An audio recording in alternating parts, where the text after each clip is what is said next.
كاتی 2014 کە بە خۆتان دەزانن یعنی ئەغلب شارەکانی عێراق وەکو بڵێ ئینهیاری کرد. ئینهیارەکەش ئەسبابەکەی دیاری بوو.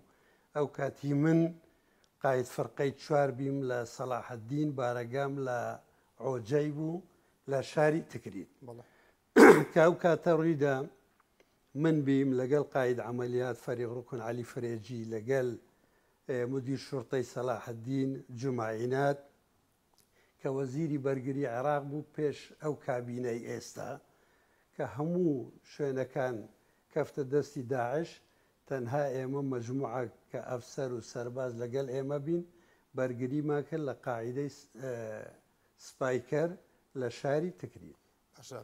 چۆن توانیتان ڕزگار بن تەکنیکێکتان بەکارێنە ئەو کاتە؟ بەخوای وەکو بلێ شەڕەکە شەڕێمان و نەمانێ بوو، یعنی هەموو سنوورەکان وەکو بلێ کەفتە دەستی داعش بەلام ئەو معسکەرە مقاومە کرا بەرگری کرا حتاکو قووەت چکە قاعیدەشی وەکو بلێ سەربازیە سەر بە قووەی جەوی عێراقی بوو تا ئیمدادات و قووەت لۆمان هات توانیمان خۆڕا بگرین و بەردەوام بین لە مقاومە و بمینێنەوە.